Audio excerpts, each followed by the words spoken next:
Okay, so today we're going to talk about rational functions. And what a rational function basically is we're going to look at what the graph is when you have a variable in the denominator, so in the bottom of a fraction.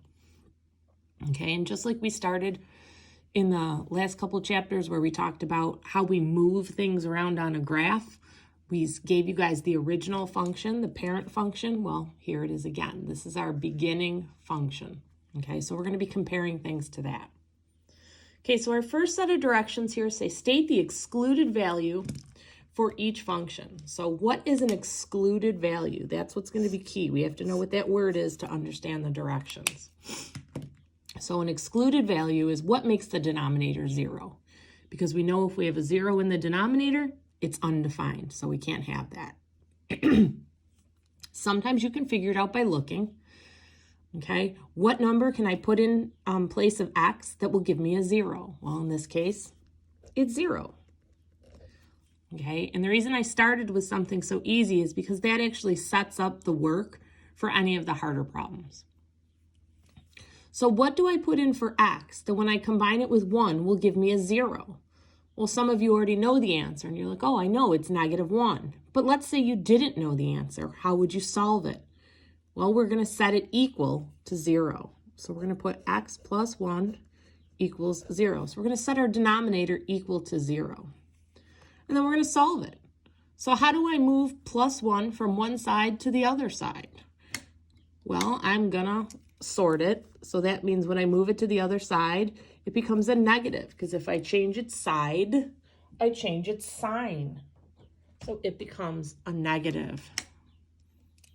Okay, over here, we want to talk about what could we make over there to make it 0. Well, hopefully you know your multiplication identity property. Anything times 0 is 0. But in case you didn't, we would set it equal to 0 and solve.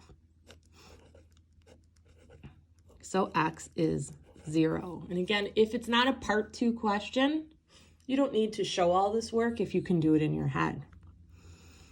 Okay, so over here, what can we put in for 0 to make it a 0? Hopefully, at this point, you guys are comfortable enough, or you're like, hey, that's another one I can do in my head. I had to sort it, so he becomes positive. But maybe you get to here, and maybe things aren't so easy. So again, we know what we can do. We can set it equal to 0. So I'm going to take my 4x minus 8. I'm going to set it equal to 0. Okay, and I'm going to start solving it. Okay, so I'm going to sort the 8 to the other side. And it gives me a positive 8. And then I'm going to divide both sides by 4. And x is 2. So this time, my excluded value is 2. Maybe that'll get rid of the shadow. Okay, so for this one, I'm going to set 3x plus 9 equal to 0. I'm going to sort the 9, so if I move it to the other side, his sign changes, he becomes negative. And then I'm going to divide by 3, and x is -3. And again, if you could do those in your head, then you're good. If not, you have a way to do it on paper. Okay, so that's how to find the excluded value. The next thing that we're going to talk about is something called an asymptote, okay? And this is the line that the graph approaches but does not touch. And you can see that I took our parent function and I graphed it for you. You can see here's our x and our y-intercept. And this time there's 2 lines on the graph. There's this curve here and there's this curve here. And it goes very close but never touches the x and y-intercept, and those are your zeros. Okay, so we are going to work on what does this look like. But I wanted you to see what a graph looks like for a rational function, how it kind of goes along a line. And we're going to find out what is that line, because sometimes it's not the 0 line, sometimes it's in a different position. And I encourage those of you that have calculators or have downloaded the app to graph them just so you can see what it looks like. But if you don't have the calculator or you don't have the app, I'm going to show you how to do it manually with paper. Okay, so here we go. I'm going to leave that up there just so we know what it is we're talking about. Okay, so again, we said the asymptote is the line that the graph approaches, and there's two of them. There's an x one and there's a y one. Well, the nice thing is the x line is the excluded value. We just found out how to get that. So it's what can we not make the bottom number. And then the y line is what is being added or subtracted to it. So what is the constant that we're looking at in our problem? And we should be pretty good at these because these are going to go right along with what we did in the other chapters. Okay, so we're going to look at our first one and we're going to see what we find. So we need an x line and we need a y line. Okay, x is the excluded value. So as I look at my fraction, what do I have to make x so that it's 0? And we did one very similar to this up above, and it's 0. For my y, okay, what is being added or subtracted? Well, it's the -4. So the -4 comes down here. So those are my two asymptote lines. Okay. Okay, let's look at the next one. X, Y.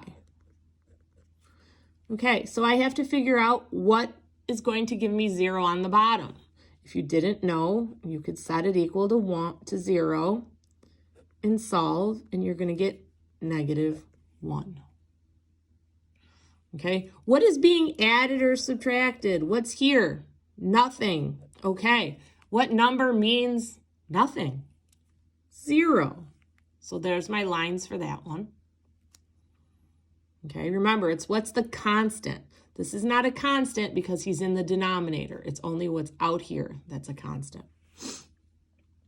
Okay, let's look at our next one. We need an x and a y.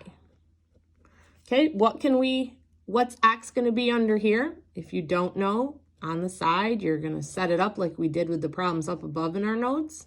We're going to sort that 3, so x is 3. And then again, what's here?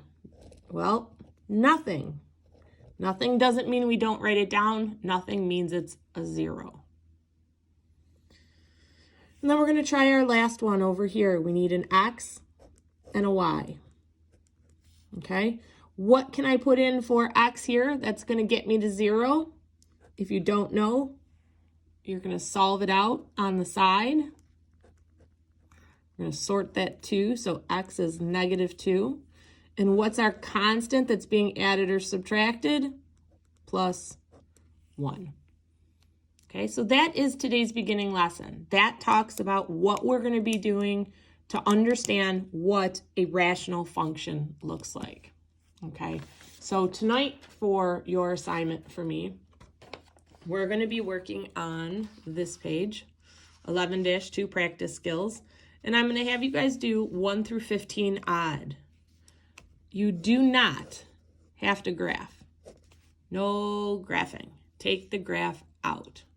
Okay, so you can get rid of that because you don't all have a graphing calculator and you don't all have this page printed out, but you can just do what we just did there. Tell me what the x is and what the y is.